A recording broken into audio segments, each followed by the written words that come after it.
அஸ்ஸலாமு அலைக்கும். Welcome back to my channel Ambur vlogs. இன்றைக்கி என்ன பார்க்க போகிறோன்னா ஒரு ஸ்வீட்டான டிஷ்ஷு தான், பிரெட் கேரமல் புட்டிங். வாங்க இது எப்படி செய்யலான்னு பார்க்கலாம்.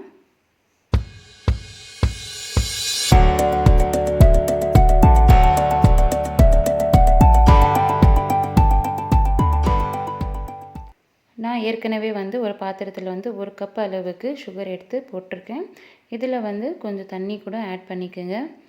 இது ரெண்டுமே நல்லா மிக்ஸ் பண்ணணும். எப்போவுமே கேரமல் செய்யும்போது உங்கள் ஸ்டவ்வு மீடியம் ஃப்ளேமில் வச்சுக்கணும். இந்த மாதிரி நல்லா மிக்ஸ் பண்ணுங்கள். ஒரு லைட் ப்ரௌனிஷாக வர வரைக்கும் நீங்கள் மிக்ஸ் பண்ணிகிட்டே இருக்கணும். பாருங்கள், இந்த மாதிரி லைட் ப்ரௌன் வந்துடுச்சு.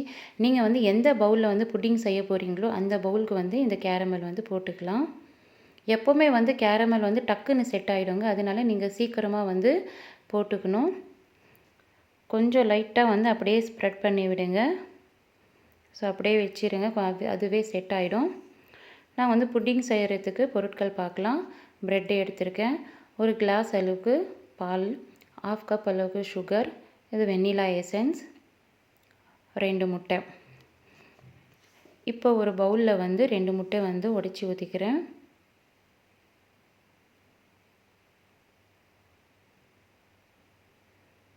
இதில் நான் ஏற்கனவே 1/2 கப்பு அளவுக்கு சுகர் எடுத்து வச்சுருக்கேன். அதுவும் இதில் சேர்த்துக்கிறேன்.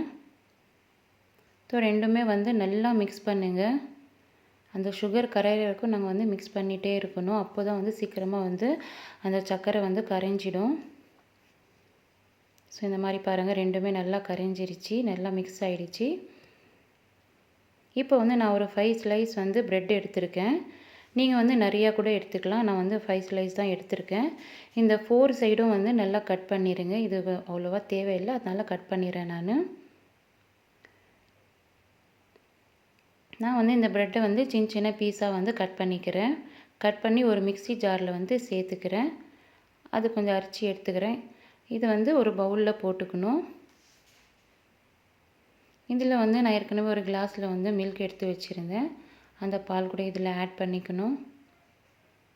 இது ஏற்கனவே நான் நல்லா பாயில் பண்ணி ஆற்றி வச்சுருந்த பால் தான் இது.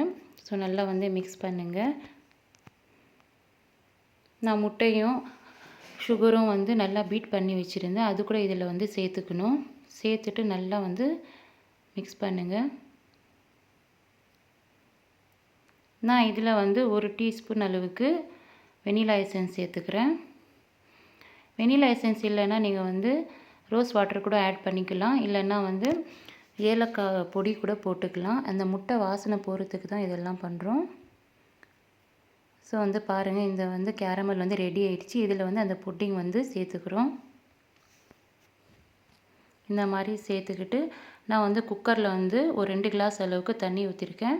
இதில் இந்த ஸ்டாண்டு மாதிரி வச்சுட்டு இதுக்குள்ளே தான் அந்த புட்டிங் நாங்கள் பண்ணலாம், அந்த பவுல் வைக்க போகிறோம். இந்த மாதிரி வச்சுட்டு இந்த குக்கர் மூடியால் நாங்கள் மூடிடலாம். எப்போவுமே இந்த விசில் எடுத்துகிட்டு தாங்க மூடணும். அப்படியே விசிலோடு மூடக்கூடாது. மூடிட்டு ஒரு 10-15 நிமிஷம் அப்படியே விட்டுடலாம். அதுக்கப்புறமா எடுத்து கொஞ்சம் ஓப்பன் பண்ணி பார்க்கலாம். புட்டிங் கரெக்டாக செட் ஆகிருக்கான்னு பார்க்கணும். நீங்கள் இப்போ ஒரு ஸ்டிக்கு யூஸ் பண்ணிக்கோங்க. அதை செக் பண்ணுறதுக்கு சின்ன ஸ்டிக்கு யூஸ் பண்ணிக்கோங்க. ஏன்னா புட்டிங் அந்த ஸ்டிக்கில் ஒட்டிச்சுன்னா இன்னும் சரியாக வேகலைன்னு தான் அர்த்தம். ஆனால் ஸ்டிக்கில் அவ்வளோவா ஒட்டலை. ஸோ எங்கள் புட்டிங் ரெடி ஆகிடுச்சு. நீங்கள் ஒரு 1 ஹவர் ஃப்ரிட்ஜில் வச்சு கூட அதுக்கப்புறமா எடுத்து செட் பண்ணிக்கலாம்.